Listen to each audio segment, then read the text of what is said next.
깊이 있는 종목 상담 토마토 진단쇼 참여 방법을 알려드립니다. 첫 번째, 전화 참여. 02-325-8200번으로 전화하셔서 궁금하신 종목과 매수가, 비중을 말씀해주세요. 두 번째, 유튜브로도 실시간 참여가 가능합니다. 유튜브 검색창에 토마토 증권통을 입력하세요. 실시간 스트리밍으로 방송도 직접 보실 수 있고 종목 진단도 가능합니다. 이때 좋아요와 구독은 필수겠죠? 세 번째, 증권통 참여. 모바일 어플리케이션 증권통을 다운받아 증권통 TV에 들어가서 아자아자란에 글을 남겨주세요. 최고의 전문가들이 함께하는 토마토 진단쇼. 여러분의 많은 참여 바랍니다.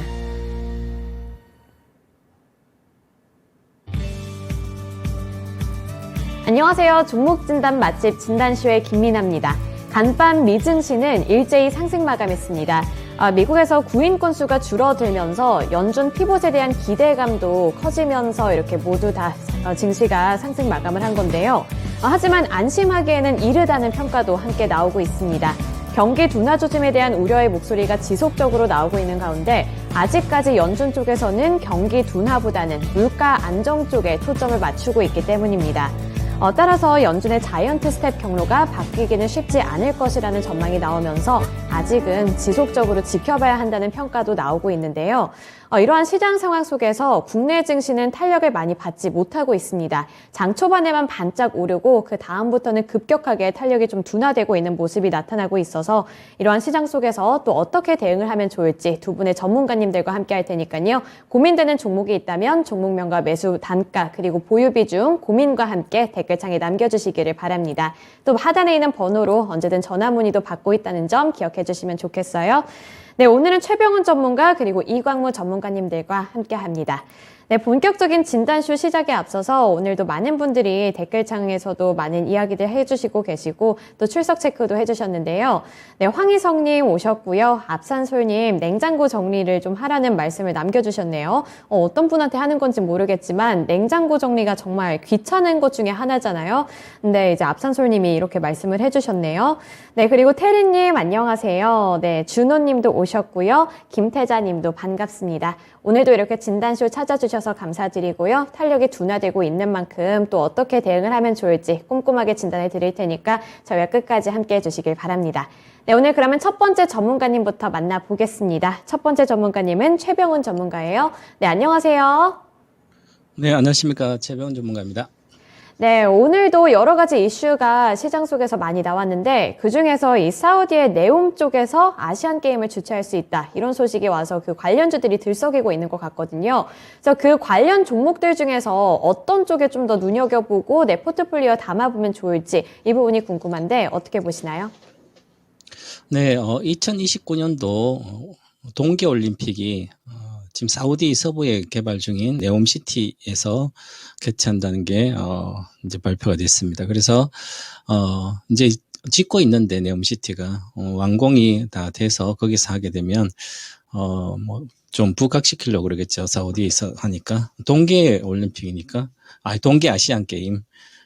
그래서 물론 동계아시안가 뭐 규모는 올림픽 적지만 그래도 뭐 일단 의미가 있으니까 그러면 네옴시티 건설에 어떤 가속도가 붙고 차질 없이 계획대로 진행이 되겠죠. 그러면 거기에 네옴시티에 국내 기업들이 많이 참여를 하게 됩니다.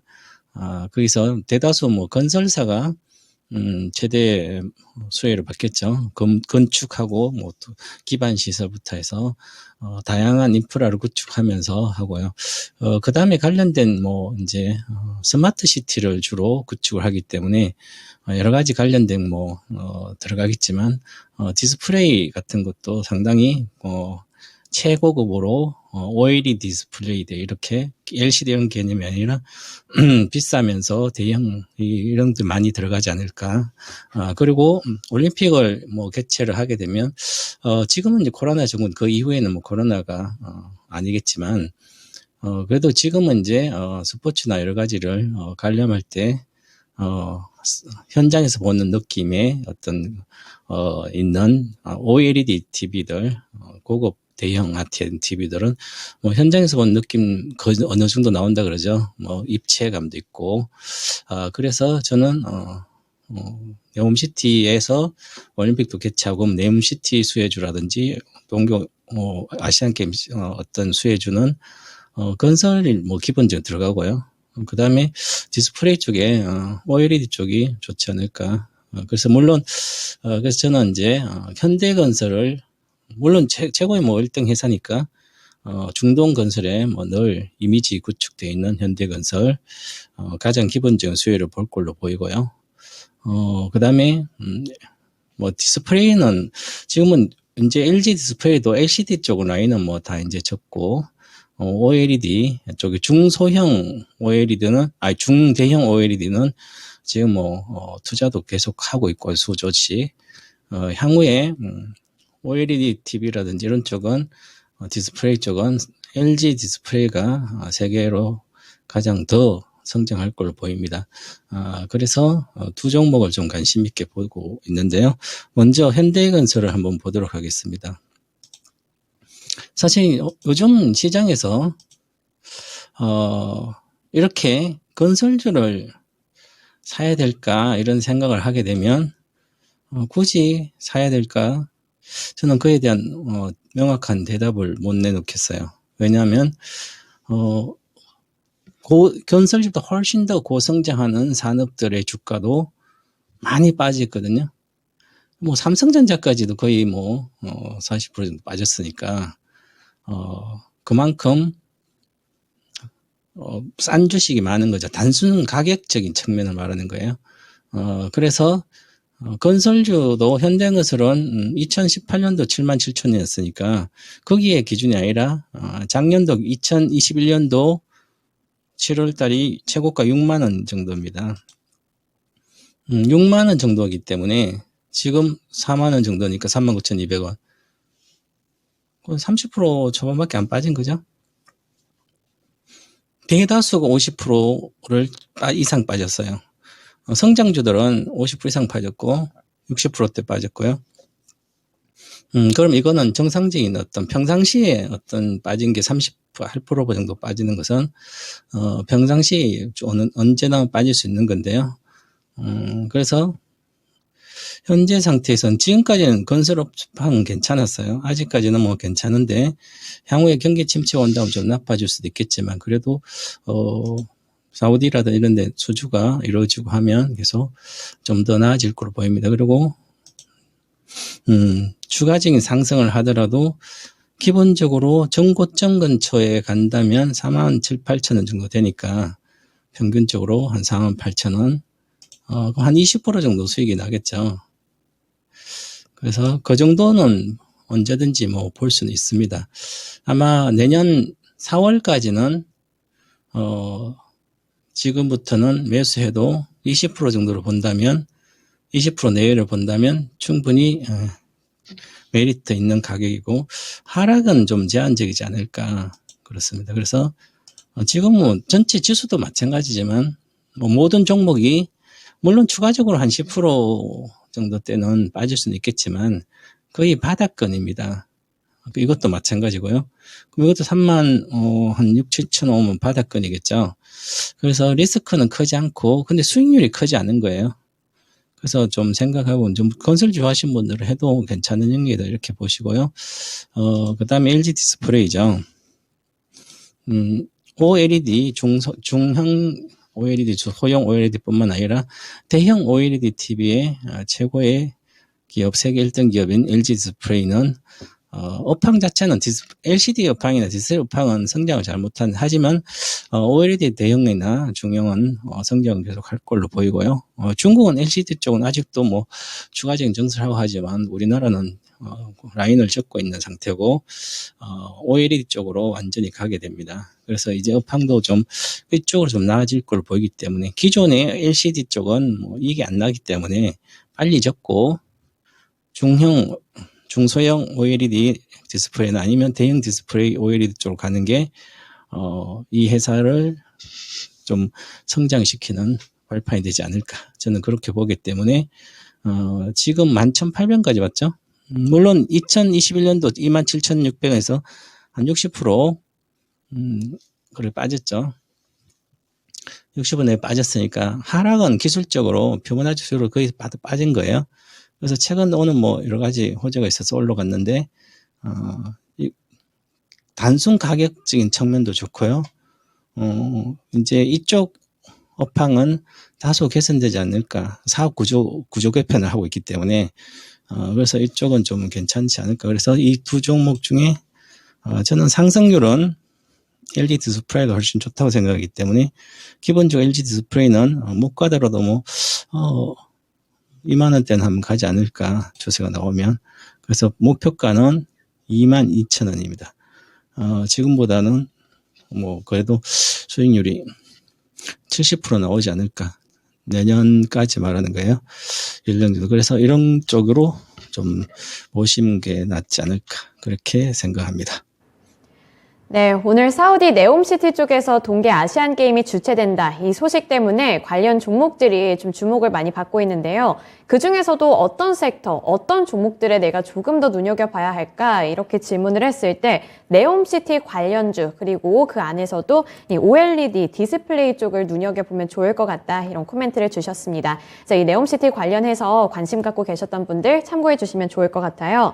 일단 이 동계 아시안 게임이 서아시아 지역에서 주최가 되는 거는 이번이 처음이라고 하는데 이 네옴시티가 사막 지역이잖아요. 그래서 어떻게 동계 종목들이 주최가 될까 궁금해서 찾아봤더니 이 네옴시티 쪽에서 산악 지역이 또 있다고 하네요. 거기는 이제 또 기온이 영하로 떨어진다고 해서 그쪽에 인프라를 건설을 하겠다 이런 소식이 들려져 오고 있고요. 이렇게 해서 동계 올림픽이 주최된다 하는데 네, 이렇게 좀 들으니까 기대도 돼서요. 2029년에 또 기대를 해보면서 종목들도 살펴보셨으면 좋겠습니다. 네, 그리고 주린이님 출석 체크해 주셨네요. 네, 반갑습니다. 오늘 주린이님도 만약에 고민되는 종목이 있다면 여기 댓글창에 남겨주시길 바랄게요. 네, 그러면 이제 첫 번째 종목 진단으로 넘어가 보겠습니다. 이번에는 따상님이 보내주신 세아 메카닉스고요. 7,840원에 진입을 하셔서 5% 보유 비중 들고 계십니다. 저 단기 목표가 8,000원으로 보고 있다고 하시는데 일단 7,840원이면 굉장히 고점에 진입을 하신 것 같아요. 뭔가 어제 최고가 수준에 진입을 하신 것 같은데 아니죠. 네. 그런데 9월 정도에 이 고점 부근에 진입을 하셔서 그 다음에 좀 하락세가 나타났고요. 그래서 이제는 원금을 회복을 하고 거기서 조금만 수익을 들고 나오실 생각인 것 같은데 8,000원까지 가는 거 가능할까요? 네, 8,000원까지는 뭐 충분히 가능할 걸로 보이고요. 내년까지 보면. 그런데 이제 세아 메카닉스를 지금 5,800원대인데 2,000원 정도 빠졌어요. 뭐 20%대로 빠졌는데 비중이 5%죠. 그럼 전체 계좌에서 뭐 20% 빠져봤자 5% 뭐 얼마 안 빠지니까 괜찮아요, 그죠? 괜찮은데 비중 5%니까 더 사든지 회사가 좋다면 더 추가 매수해야 되죠. 많이 빠졌으니까. 그 좋은지 여부를 한번 체크를 해보겠습니다. 기업은 기본적으로 개인들도 마찬가지고 기업도 마찬가지고 펀더멘털이라는 게 있습니다. 그 사람의 기본적인 능력이라든지 기본적인 소양, 어떤 뭐 기본적인 뭐 성격이 있듯이 기업들도 업력도 있고요.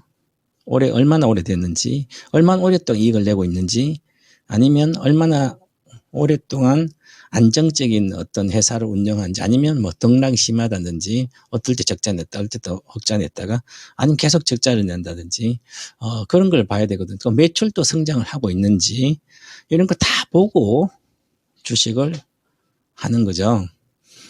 어디에서 TV에서 뭐 동공회사가 잠깐 좋다 그러면 그냥 아무 생각 없이 샀다가, 그냥 손해나면 어떻게 하는지 계속 불안해하면 투자를 잘못한 거죠. 자, 그래서 지금은 이 기업은 한 1,000억 정도 매출 정도 나오는 회사예요. 1,000억 정도 매출을 어떻게 내냐? 그러면 이 종목이 그냥 딱 HTS에서 편남을 보면 금속 및 강물 회사죠. 그러면 금속 강물 쪽에 뭐 어떤 TV 거치 장치도 하고 알루미늄 다이캐스팅 전문 회사예요. 다이캐스팅 전문 회사인데, 그럼 거치대는 가볍게 해야 되는 거죠. 그 가볍게, 알루미늄으로 가볍게, 단단하게 안 굽어지고 이런 걸 하고요. 그럼 TV 거치대, 그럼 전기차 수소차 또 안에 관련된 친환경 부품도 다이캐스팅 하면, 이래서, 뭐, 자동차 부품에서 경량화를 할 때 이렇게 필요한, 알루미늄 다이캐스팅 하고 있습니다. 자, 그러면, 납품처가 정해져 있으면, 어느 정도는 매출은 나오는 거죠. 그러니까 기존에는 자동차라든지 TV라든지 이런 게 주로 납품을 했으니까, 마진이 적을 거 아니에요. 이쪽은 성장 산업이 아니기 때문에 판매 대수가 늘어나지 않잖아요. 오히려 줄고 있습니다. 그러면 이 기업도 당연히 실적을 잘 못 내는 거예요. 그죠? 꾸준히, 캡티브 마켓 전방 산업이 정해져 있으니까, 뭐, 우리나라 자동차사나 뭐 해외 자동차사 정하게 한 800억 이렇게 내서 이익은 안정적으로 50은 나는 거죠. 영업이익이 장사에서는. 작년에 1000억 정도, 매출액이 한 200억 가까이 올라갔는데도 영업이익 53억이니까, 마진이 그렇게 늘어나지 않았구나. 그 얘기는 마진이 작다는 거죠. 그 상태에서 이제는, 이제 LG 에너지솔루션으로, 이제 어떤 또 관련된 다이캐스팅 부품도 들어가고, 그래서 포드사도 있고, 여러 가지 기존, 거래선이 있는데, 배터리 쪽도, 좀 나아지고 있으니까 전기차, 수소차 쪽에도 관련된 부품이 들어가고 있어서 실적이 개선될 걸로 보입니다. 그래서, 보이는데 올 상반기는 영업이익이 7억 정도밖에 안 나왔어요. 많이 줄었죠. 그럼 아직까지 어떤 확실하게 눈에 띄는, 뭐 어떤 신성장 산업 쪽에 들어간다든지 이런 게 쉽지 않은 거죠. 그죠? 그래서, 시간이 걸릴 걸로 보입니다. 그래도 안정적, 올해는 뭐 이익은 적지만, 앞으로 갈수록 뭐 LG 엔솔도 있고 하기 때문에 어느 정도는 올라갈 걸로 보여요. 그래서 지금 작년 기준, 올해나 작년 영업 기준으로 보면 올해, 한 40억 정도, 3, 40 나오다도록, PER 기준으로, 영업이익 기준으로 PER 40배 정도 돼요. 50배. 비싼 거죠. 그러면 비싼 편이에요. 지금도. 그러면 성장을 해야만 되는 거죠. 그 결과를 지금은 시간이 걸릴 거고, 그래서 내년까지 봐야만 평균적으로 보시면 상한선이 한 7,800원, 8,000 정도 되거든요. 그럼 이 박스권에 다시 들어오면 내려가든 올라가든 시간이 걸린다는 거죠. 실적이 나와야 되니까.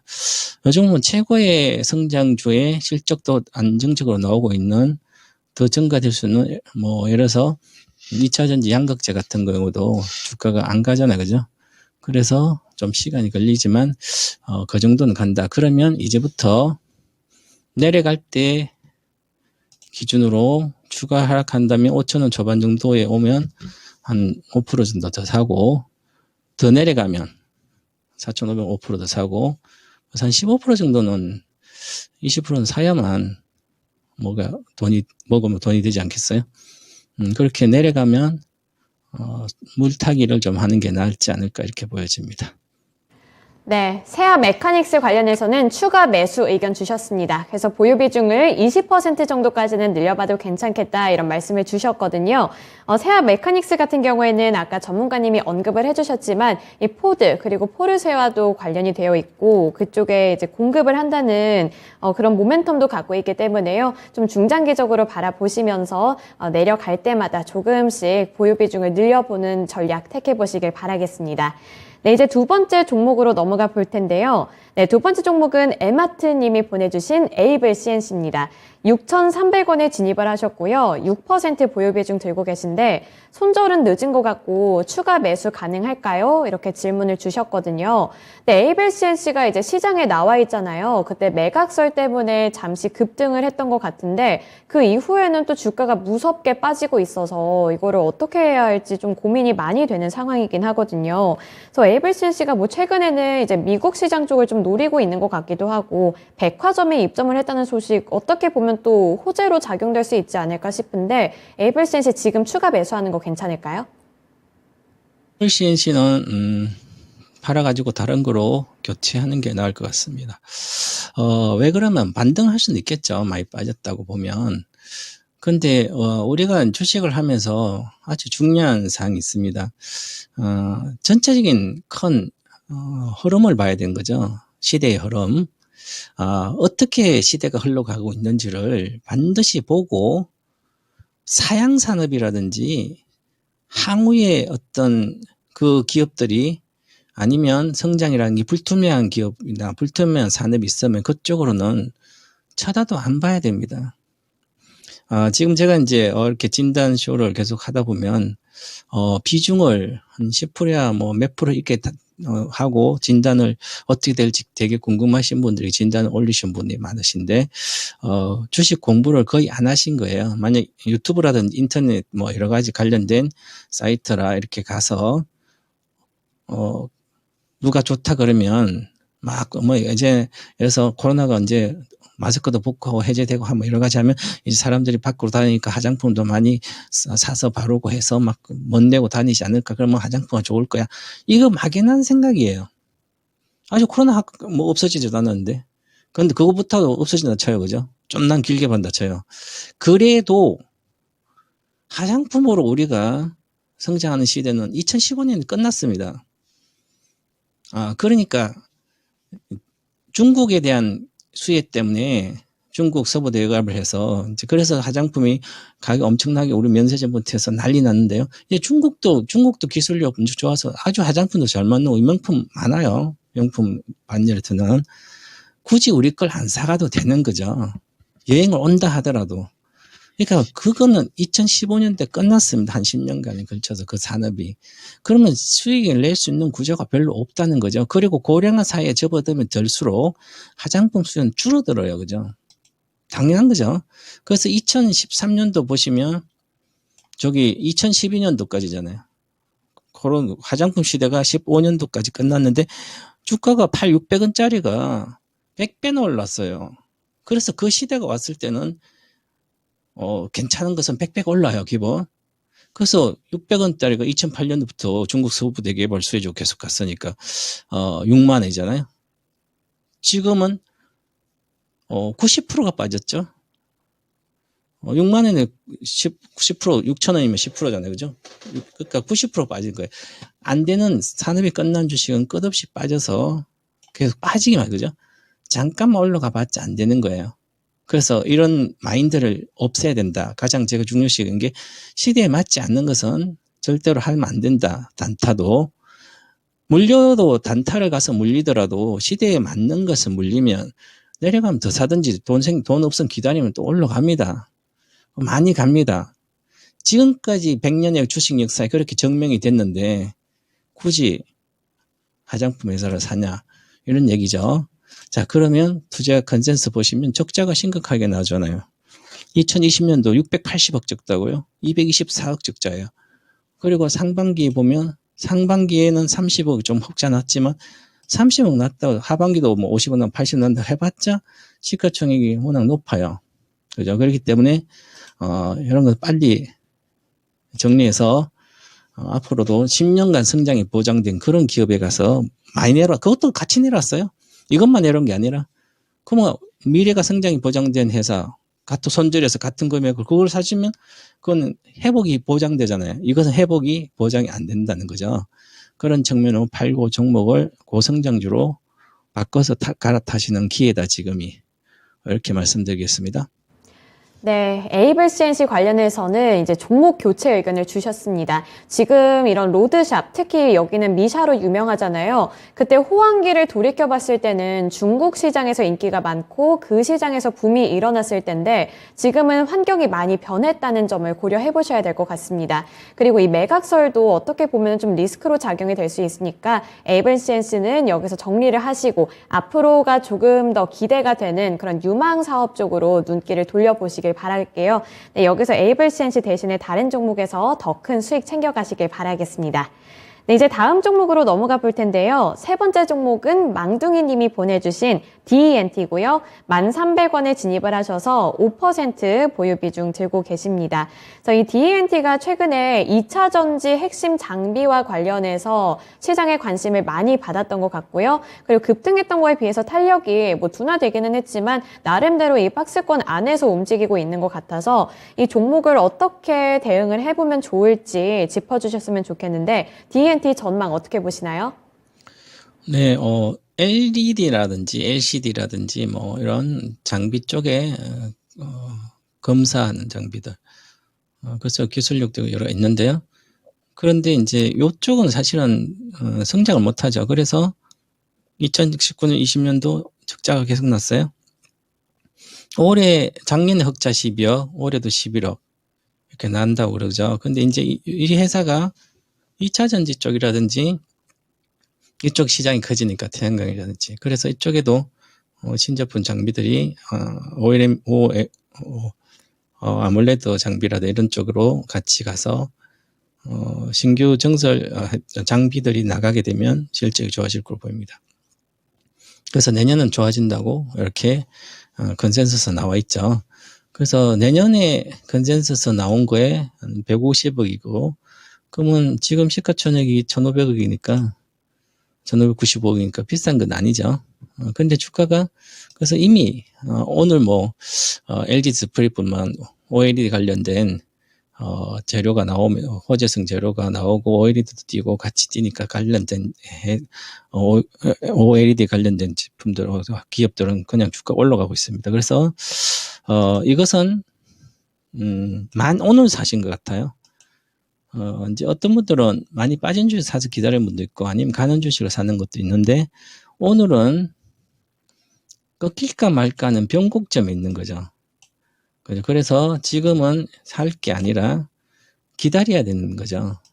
기다렸다 다시 올라가면 11,000 이상 올라오면 그때 사시는지 해야 되는 거죠. 그래서 오늘 사셨을 때 아마 이것도 5% 사셨네요. 건드려 본 거죠. 아니면 더 살려고 그런지 벌써 진단을 요청하신 거면 조금 사보고 본 거에 물린 거죠. 어떻게 보면. 그래서 항상 살 때는 3일째 정도 요즘 장이 안 좋잖아요. 양봉 3일째 사면 거의 다 물립니다. 보세요. 하나, 둘, 3일째 사고 하면 또 푹 물리잖아요. 하나, 둘, 오늘 3일째 여기 샀잖아요. 그죠? 물리잖아요. 근데 여기서 거래가 실렸기 때문에 반드시 돌파를 해야 됩니다. 11,000 이상 가야만 이 주식은 돌파 가능성이 있는 거죠. 그래서 이것은 테마주처럼 지금 실적은 내년 실적이 다 반영됐으니까 그래서 어떤 이슈 때문에 올라갔다 내려가면 지금은 오히려 팔아야 되는 거예요. 5%가 아니라 관심 끄고 다른 주식으로 가는 게 낫지 않을까 이렇게 보이고요. 가고 싶으면 OLED 가고 아몰레드 관련된 가고 싶으면 DENT를 갈 게 아니라 비슷한 가격이잖아요. LG 디스플레이 가면 되잖아요. 주식 이렇게 쉬워요. 1,300원이나 싼 게 13,000원이나 얼마 차이 안 나잖아요. 그죠? 수량도 비슷하네. 그죠? 그러니까 LG 디스플레이 가면 돼요. 그러면 마음 편하게 장이 어떻게 상관없이 내려가면 5% 샀다가 내려가면 또 사면 되잖아요. 12,000원 이하로 오면 또 5%더 사고 또 10,000원 오면 또 5%더 사고 8,000원 5%더 사도 다시 올라간다는 확신이 있으면 그렇게 하면 되잖아요. 그죠? 그래서 DENT는 매도 의견 드리겠습니다. 네, DENT 관련해서 최종적으로 매도 의견 주셨으니까요. 이 부분 잘 대응해 보시길 바라겠고요. 또 DENT를 정리하고 또 다른 종목으로 눈 돌리셔서 다른 종목 통해서 수익 가져가시길 바라겠습니다. 오늘 최병훈 전문가님과는 여기까지 말씀 들어볼게요. 전문가님 오늘 말씀 고맙습니다. 감사합니다. 네, 마지막으로 DENT까지 함께 진단을 해드렸습니다. 이제는 두 번째 전문가님과도 여러 가지 이야기를 나눠볼 텐데요. 그 전에 또 종목 고민이 되시는 분들 있으시다면 댓글창에 종목명과 매수 단가, 보유 비중, 고민과 함께 남겨주시길 부탁드리고요. 또 하단에 있는 번호로 전화 문의도 언제든 해주시길 바랍니다. 네, 그러면 이제 두 번째 전문가님 만나보도록 하겠습니다. 이광무 전문가님이에요. 안녕하세요. 네, 안녕하세요. 이광무 전문가입니다.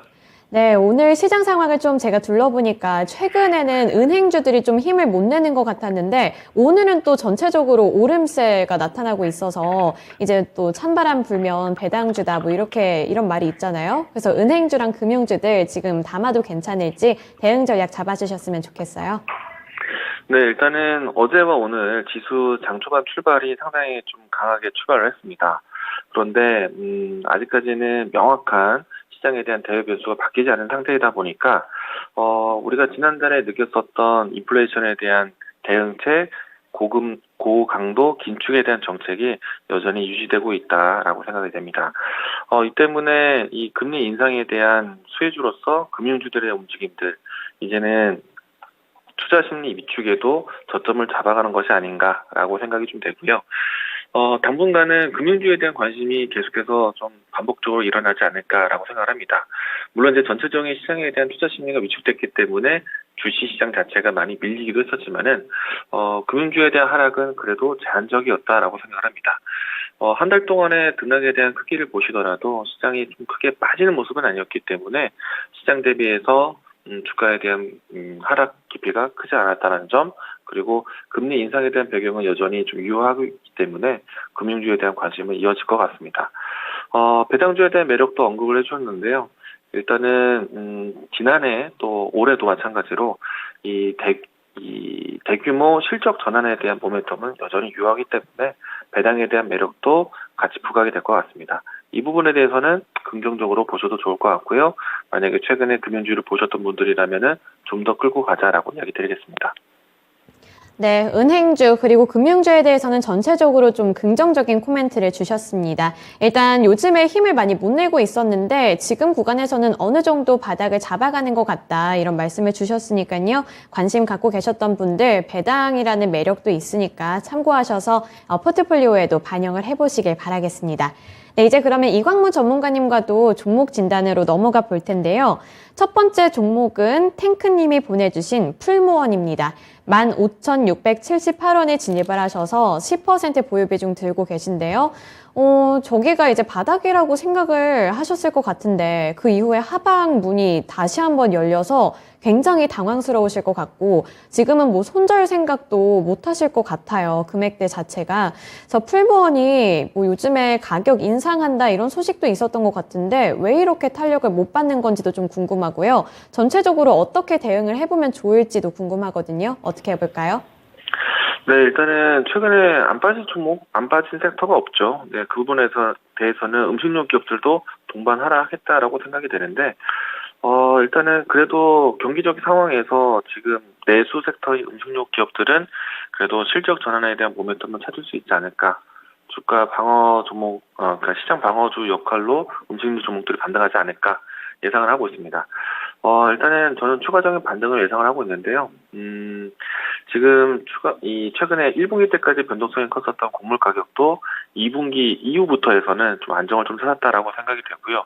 그리고 만약에 다시금 이 곡물 가격 인상에 대한 조치가 나온다라면은 지난해 연말부터 해서 꾸준하게 가격 인상이 진행되어 왔었던 레토르트 식품이라든지 음식료 제품군들 같은 경우에는 마진 개선에 대한 모멘텀으로 작용되지 않을까라고 생각도 하고 있습니다. 최근에 이제 곡물 가격이 내렸다가 다시 오르고 있습니다. 그러면은 1분기 때 올랐었던 마진 개선에 대한 상품 인상에 대한 내용들은요, 장기적으로 좀 모멘텀이 좀 되지 않을까, 지속되지 않을까라고 생각이 되고 있고요. 그리고 이 풀무원 같은 경우에는, 아무래도 간편 음식으로 해서 편의점이라든지, 그리고 또, 이 대량 유통 시장으로 공급하는 물량들이 많은데요.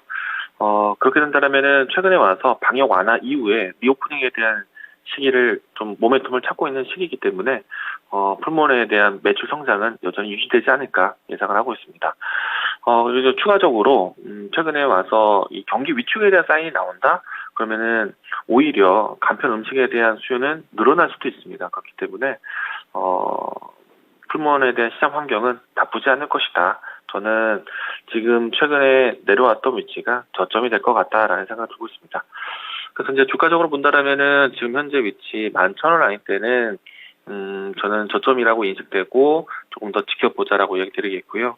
그리고 연속적인 반등도 나온다라면은 매수하신 가격대 위치 15,000 라인 때까지도 회복할 수 있지 않을까라고 예상을 합니다.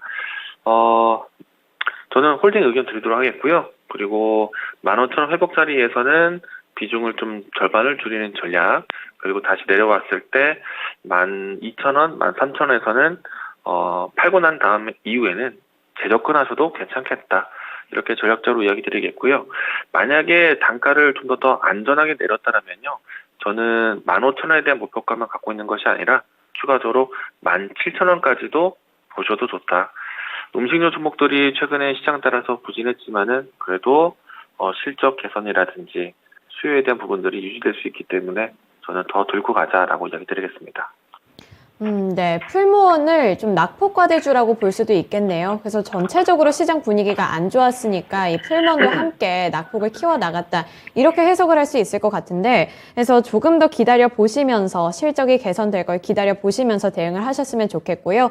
가격 구간을 이제 명확하게 잡아주셨으니까 그 구간에 따라서도 한번 반응을 잘 해보셨으면 좋겠습니다.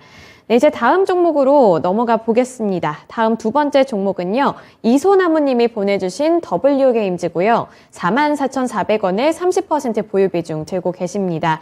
30% 보유 비중이면 그래도 꽤 많이 담으신 것 같은데 종목의 매도가랑 손절가 잡아주시면 좋겠다고 말씀을 해주셨고요. 전체적인 종목 진단 부탁드립니다. 이렇게 사연을 보내주셨거든요.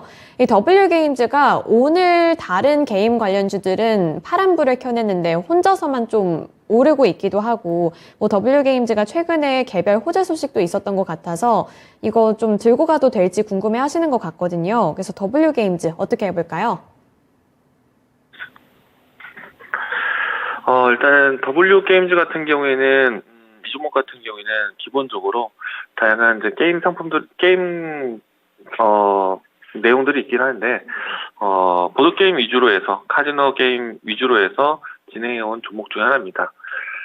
일단은 주가가, 다른 업종들 대비해서 좀 바닥은 좀 일찍 샀다라고 생각이 좀 되고요. 그리고 최근에, 리오프닝에 대한 수혜 모멘텀으로 카지노 게임에 대한 관심도 살아나지 않을까라고 생각을 하고 있습니다. 비대면에 대한 모멘텀보다는 그래도 리오프닝에 대한 모멘텀이 좀 더 크지 않을까라고 생각이 되고 있고요. 그리고 이 W게임즈가 가지고 있는 이 보드게임 같은 경우에는 추가적으로 이 해외 매출에 대한 빈도가 상당히 높습니다. 그래서 달러 강세 분위기에서 반사적인 이 환차손의 이익까지도 볼 수 있기 때문에 지금은 좀 더 실적 발표까지 좀 더 끌고 가보자라고 이야기 드리겠고요. 지금 매수하신 가격대가 44,000원 라인대에서 가고 계신데 저는 추가적인 상승을 기대하셔도 좋을 것 같다. 기간적으로 봤을 때 지난해 연말 때부터 해서 현재 위치까지 고점을 낮추는 모습이었는데요. 지금은 최근 9월 달부터 해서 거래량이 다시 한번 새롭게 유입되기 시작을 하면서 추세를 바꿀 수 있는 길목에 있다라고 생각합니다. 기간을 거쳐서 좀 기대해 보신다라면은 올랐었을 때 5만 원대까지도 1차적 목표가를 좀 보실 수 있지 않을까 생각이 되고 있고요. 좀 긍정적인 시각으로 실적 발표를 기다려 보자라고 이야기 드리도록 하겠습니다. 게임즈는 실적이 어떻게 나오는지를 한번 눈여겨보셔야 될 것 같고요. 일단 리오프닝 기대감을 받고 있는 종목이라는 점까지 참고를 해주셨으면 좋겠습니다. 네, 요즘에 게임주들이 참 간간히 나오는 것 같은데 그중에서 오늘 W게임즈가 3% 정도 오르고 있는데 뭐 이번에 호재 소식이 하나가 있었더라고요. 뭐 국제적으로 인증을 받았다. 슬롯 30종 중에 8개가 승인이 됐다. 뭐 이런 소식인데 그거에 비해서는 좀 주가 탄력이 그렇게까지 크지는 또 않은 것 같아서 좀 이런 부분들도 함께 고려를 해보셨으면 좋겠습니다. 네, 다음으로 이제 세 번째 종목 진단 넘어가 볼 텐데요. 이번에는 시청자님과 전화 통화 연결입니다. 지금 바로 연결해 볼게요. 안녕하세요. 안녕하세요. 네, 오늘 어떤 종목 들고 오셨나요? 에코프로 BM이요. 네, 에코프로 BM이요. 매수 단가랑 보유 비중은요? 매수 단가는 24,492원이고요. 네. 10%입니다. 24,000원 구간에 진입을 하셨으면 지금 굉장히 많은 수익을 갖고 계실 것 같아요. 그런데 자꾸 빠져가지고 태조 일방원에서 지금 2차 전지는 끝났는가 어떤가 싶고 궁금해가지고 전화드렸어요. 아, 그러세요. 그러면 네. 에코프로 BM 이제 더 보유할지 아니면 팔고 다른 쪽으로 넘어갈지 이 부분이 네. 궁금하신 건가요? 장기로 보고 있거든요. 아, 네, 알겠습니다. 그러면 에코프로 BM 관련해서 질문해 볼게요. 네. 네, 전문가님, 일단 에코프로 BM 24,000원 구간에 진입하셨으면 지금 이제 수익은 굉장히 많이 나셨을 것 같은데 요즘에 좀 주춤하고 있는 부분이 약간 걱정이 되신 것 같아요. 그래서 다른 종목 쪽으로 교체를 해봐야 될지 아니면 에코프로 BM 조금 더 들고 가면 좋을지 고민 중이신 것 같은데 어떻게 해볼까요? 현재 위치까지도 기다려 보셨더라면은 기다리셔도 됩니다. 일단은 어려운 시기들은 좀 지나고 있다라고 생각이 되고요. 다시 한번 실적에 대한 이 모멘텀들이 지속될 수 있는 산업이고, 그리고 특히나 최근에 와서는 좀 고민거리가 좀 만들어지긴 했지만은, 어떻게 보면 시장이 좀 더 커지는 데에 대한 과정이라고 보시면 좋을 것 같습니다. 지금 미국 북미 시장에서 가장 또 기대하고 있는 산업 중에 하나가 전기차 시장인데요. 이 때문에 이 전기차 이 본격화 시장에 대한 초기 구면에 주도권을 지니기 위해서 미국에 대한 다양한 정책들이 나오고 있다라고 생각을 합니다. 여기에서 직접적인 단기적으로 했을 때는 걱정도 하고 있지만은 장기적으로 봤을 때 우리나라 배터리 셀 기업이라든지 배터리 소재 기업들이 장기적인 수혜주로 될 것으로 전망을 하고 있고요.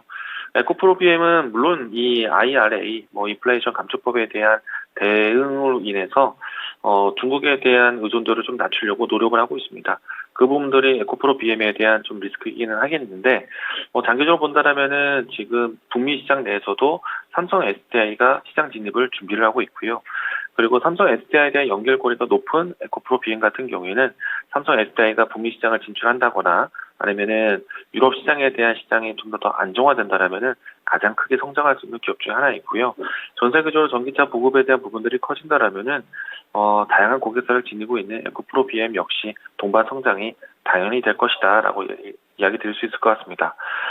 최근에는 시장도 힘들었고요. 그리고 2차전지 여러 가지 미국의 정책에 대한 부분들이 좀 불편하기도 했었는데 이 부분들은 좀 더 크게 시장이 성장할 수 있도록 지나가는 과정이라고 보시면 좋을 것 같습니다. 그 중에서 빠지지 않을 수 있는, 소외되지 않을 수 있는 종목이니까 에코프로 BM은 좀 더 믿고 들고 가셔도 괜찮을 것 같고요. 만약에 어느 구간에서는 수익은 좀 챙겨야겠다라고 생각을 한다면은 주가가 현재 위치부터는 좀 반등은 좀 기대하고요. 올라온다면은 박스권 진행이 좀 예상될 수는 있을 것 같습니다. 그래서 14만 원대 근접한다면은 차익을 좀 챙기고 다시 한번 주가가 좀 내려왔을 때 박스권처럼 대응하셔도 좋을 것 같고요. 그리고 에코프로 BM에 대한 성장이 나온다면은 에코프로 BM을 따를 수 있는 종목들을 한 번 더 새롭게 준비하시는 것도 괜찮을 것 같습니다. 왜냐하면은 에코프로 BM에 대한 성장력에 대해서는 저는 의심하지는 않지만은 장기적으로 보유하는 것에 대한 배당에 대한 매력도가 좀 더 높아져야 되지 않을까. 그렇다면은 장기적으로 좀 더 들고 갈 수 있는 배당이 좀 안정적인 기업을 또 새롭게 준비하시는 것도 전략인 것 같습니다. 일단 현재 시점에서는 주가는 좀 더 들고 가자라고 이야기 드리겠습니다. 네, 에코프로 BM 시청자님 굉장히 잘 진입을 하셨는데 약간 주춤해서 걱정하셨던 것 같아요. 근데 앞으로의 성장성이 더 기대된다고 하셨으니까 이 부분 잘 참고하시면서 조금 더 보유해 보시길 바랄게요. 근데 목표가는 얼마라고 말씀하셨는지 잘 안 들렸네요. 아, 네. 목표가 한 번만 더 말씀해 주시겠어요, 전문가님? 네, 에코프로 BM 만약에 올라온다라면은 박스권 예상되는 자리가 14만 원 정도 위치가 될 것 같습니다. 네, 14만 원 구간으로 잡아주셨다는 점까지 참고해 주시길 14만 원? 바라겠습니다. 네, 아? 14만 원이요. 예. 전화가 잘 안 들려서 그렇습니다. 이거 이강무 전문가님이 추천해갖고 작년, 재작년부터 들고 있었는데, 네. 52만 원대에서 10%는 팔고, 무상증자 받아가지고 지금 갖고 있는데, 그러니까 가격이 낮아서 잘 샀다 싶은데 요즘 많이 빠진가 너무너무 불안해서 전화드렸어요. 네, 그러셨을 것 같아요. 근데 너무 안 불안해 하셔도 괜찮을 것 같아요. 네, 감사합니다. 친절한 상담 감사합니다. 네, 잘 대응해 보시길 바라겠습니다. 네. 에코프로 BM 2만 원 구간에 잘 진입을 하셨고 또 이제 이광무 전문가님 말씀 듣고 이렇게 수익을 챙겨간다고 하시니까 조금 더 기분이 좋은 것 같은데요. 네, 에코프로 BM은 성장성이 조금 더 기대된다는 점 참고를 해주셨으면 좋겠습니다. 네, 이제 이어서 다음 종목은요. 아리안님이 보내주신 종목이고요. S에너지입니다. 7,078원에 10% 보유 비중 들고 계신데 매수가까지 오는 거 힘들까요? 이렇게 말씀을 해주셨어요. 근데 고민이 정말 많이 되실 것 같기는 한 게 지금 진입한 구간이 거의 전고점 수준이라고 볼 수가 있고 그 이후에는 낙폭이 너무나도 가파르게 빠져서 이게 원금 회복까지는 가능할까? 이 부분이 정말 많이 불안하실 것 같거든요. 그래서 S에너지 원금 회복까지 가능할지 그래도 태양광 관련한 모멘텀 안고 있는데 좀 기대해봐도 좋지 않을지 궁금한데 어떻게 보시나요? 네, 일단은 가격 매수 단가가 좀 안 좋다. 그래서 좀 지금 전략을 본다면요, 비중 10%에서 추가 매수를 좀 진행하셔서 단가를 낮출 필요가 있을 것 같습니다. 일단 추가 매수 시기로 봤을 때는 지금은 아닌 것 같고요. 조금 더 지켜보자라고 이야기 드리겠고, 말씀하신 것처럼 태양광에 대한 이 투자 환경이 여전히 좋습니다. 국내외적으로 태양광에 대한 투자가 가장 또 크게 진행될 것 같고, 그리고 또 신재생 에너지에 대한 투자 중에서 가장 접근성이 높기 때문에 태양광 에너지에 대한 종목들은 탄력 또한 강할 것이다라고 예상을 합니다. 일단은 지난해 또 올해 경제 성장에 대한 속도가 둔화될 것이다라고 전망을 하고 있지만은 그럼에도 불구하고 주요 국가에서 인프라 투자에 대한 부분들을 계속 키워가고 있습니다. 그 중에 하나가 신재생 에너지 쪽이기 때문에 좀 장기적으로 봤을 때는 반복적인 모멘텀이 살아있다. 긍정적으로 보셔도 좋을 것 같습니다. 다만 이제 주가 위치로 봤을 때 지금쯤은 저점을 잡아야 되는 위치다라고 예상을 하고 있지만은 조금 더 안정된 주가 흐름을 좀 기다려야 되지 않을까 생각을 하고 있고요. 다만 이제 주가가 움직이기 위해서는 나홀로 움직임이 나오진 않을 것 같습니다. 예를 들어서 하나솔루션이라든지 현대에너지솔루션이라든지 이런 종목들이 같이 동반해서 움직여야 되는데 주가로 봤을 때는 현대에너지솔루션이 조금 더 주가를 좀 다지고 반등했을 때 그때 S에너지도 따라가지 않을까 생각을 하고 있고요. 하나솔루션 같은 경우에는 그룹사이드 움직임들이 좀 재정비될 때 있습니다. 그래서 하나솔루션이 재정비를 마치고 태양광 종목들을 이끌 때는 조금 더 시간이 좀 필요하지 않을까. 그래서 저는 지금 태양광 관련된 종목들, 개별적인 이슈에서 움직일 수 있는 종목들은 이유가 되겠지만은 그런 것이 아니라 업황을 보고 간다라면은 저는 조금 더 시간을 두고 기다렸다가 그때 추가 매수, 단가 인하 전략을 가져갔으면 좋겠습니다. 단가를 낮춘다고 했을 때 가능하면은 6,000원대 이하로 평균 단가를 만드신다라면은 주가 대응이 좀 더 수월할 것 같습니다. 그리고 나서 단가가 6,000원 이하로 만들었었을 때 올라오면은 6,000원대에서 절반을 좀 정리하는 전략. 이렇게 전략을 좀 가져가시는데 시간이 좀 필요할 것 같습니다. 차분하게 좀 대응하셨으면 좋겠고, 반등하는 시기는 좀 빠르면은 보름 정도 좀 시간이 걸린다라면은 한 달 정도 기간을 두고 추가 매수 자리를 준비하시는 게 필요할 것 같습니다. 네, S에너지 관련해서는 우선은 평 단가를 낮추셔야 될 것 같네요. 네, 평 단가를 6,000원대 이하로 잡으면 조금 더 대응해 보기가 편하지 않을까 이런 말씀을 주셨으니까요. S에너지 지금은 추가 매수는 아니고 지켜보시다가 기회가 왔을 때 매수 타이밍 잘 잡으셔서 6,000원 아래로 물타기를 해보시길 바라겠습니다. 네, S에너지 태양광 관련해서 엮여있는 종목인데 이렇게 진단을 해드렸고요. 다음 종목은 아마 달마당님이 보내주신 종목이고 솔루스 첨단 소재입니다. 49,500원에 25% 보유 비중 들고 계신데 일단 물타기를 해서 49,500원까지 낮췄다고 말씀을 해주셨어요. 그래서 비중도 늘어났다고 말씀을 해주시는데 장기 전망이 있다면 여기서 다시 한번 또 추가 매수를 하실 생각이 있는 것 같거든요.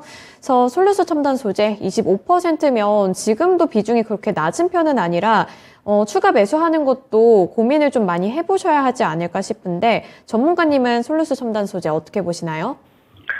일단은 주가가 내내 좀 빠지는 그림을 연출하고 있어서 좀 답답함이 좀 있다라고 생각이 되고요. 근데 이제 최근에 이제 2차 전지 종목들이 바닥을 좀 찾아가는 과정이 연출되고 있지만은 아직까지는 전체적인 섹터가 힘이 크게 모아지는 모습은 아닌 것 같습니다. 그래서 좀 기다려야 되지 않을까라고 생각을 하고 있고요. 일단은 솔루스 첨단 소재 같은 경우에는 지금 차트적으로는 계속 흘러내리는 모습이 연출되는 것은 맞습니다. 그래서 이 부분들이 조금 좀 브레이크를 잡아야 되지 않을까 생각이 되고 있고요. 그리고 업황적으로 봤을 때는 솔루스 첨단 소재 같은 경우에는 동박 산업들, 특히나 유럽 지역에서의 공급 라인을 좀 중요하게 보는 종목 중에 하나인데 유럽의 경기 상황이 좋지는 않습니다. 그래서 조금 시간을 좀 두고 봐야 될 것 같고요. 대신에 이제 여기서 가격 단가를 낮추기 위해서 추가 매수 지금은 아닌 것 같습니다. 차라리 저는 추가 매수보다는 조금 시간을 들이더라도 기다렸다가 반등할 때 그때 비중 관리하시는 게 필요할 것 같다. 저는 지금은 매도보다는 기다림을 좀 이야기 드리겠고 추가 매수는 안 된다라고 이야기 드리겠습니다. 네, 솔루스 첨단 소재 지금 추가 매수를 할지 말지 고민을 많이 하신 것 같은데 지금은 아니라고 말씀을 해주셨네요. 그래서 솔루스 첨단 소재는 조금 더 지켜보셔야 될 것 같고 앞서서 말씀해주신 것처럼 유럽 쪽으로 이게 잘 진행이 되고 있는지 수출이 잘 진행이 되고 있는지 이런 이슈까지 계속해서 체크를 해보셔야 될 것 같습니다. 우선은 2차 전지 관련되어 있는 종목이니까 그 관련 이슈들까지 저희와 함께 체크해 보시면 될 것 같아요. 네, 오늘 이광무 전문가님과는 여기까지 진단해 보도록 하겠습니다. 오늘 말씀 고맙습니다. 네, 고맙습니다. 네, 오늘도 두 분의 전문가님들과 함께 여러 가지 종목들을 진단해 드렸는데요. 최근 시장 어제까지는 그래도 강한 반등 움직임이 나타났는데 오늘은 잠깐 오르고 또 탄력이 둔화되는 모습이 나타나고 있어서 약간 불안하신 분들 많으실 것 같습니다. 그래서 오늘 주제 중에 하나이기도 했는데 이렇게 좀 찬바람이 불고 있고 가을이 오고 있으니까 배당 매력을 갖고 있는 종목들을 노려보시는 것도 괜찮겠다 이런 생각이 드는데요. 최근에 은행주들 원래는 고금리에 따른 수혜를 많이 입는 종목들로 여겨져 왔는데 최근에는 힘을 못 내서 주목을 못 받고 있었지만 이번에는 좀 뭐 유엔 쪽이나 다른 경기 상황을 봤을 때 연준 쪽에서 어느 정도 조금 천천히 금리 인상을 할 수도 있겠다 이런 전망 때문에 또 주목을 받고 있거든요. 그래서 금융주들 그리고 은행주들까지 함께 잘 체크를 해보시면서 포트폴리오 관리도 해보셨으면 좋겠습니다. 네, 그리고 이제 마지막으로 오늘 시장 상황 잠깐만 보자면 코스피 시장 같은 경우 그래도 지금 조금씩 다시 올라오려는 모습을 하고 있네요. 0.33% 오르면서 2216포인트 선 지나가고 있고요. 12시를 기점으로 조금씩 힘을 내고 있습니다. 그리고 코스닥 시장은 여전히 1%대 하락세를 나타내고는 있지만 그래도 아까 저점에 비해서는 조금씩 꾸물꾸물 올라오려고 하고 있으니까요. 오후장 어떻게 대응하면 좋을지 지속적으로 흐름을 잘 체크해 보셨으면 좋겠고요. 오후장도 잘 마무리해 보셨으면 좋겠습니다. 네, 오늘 진단쇼는 여기까지 진행해 보도록 하겠습니다. 지금까지 투자 판단에 대한 도움 정보를 드렸고요. 하지만 특정 종목의 상승과 하락을 보장하지는 않습니다. 오늘도 시청해 주셔서 고맙습니다.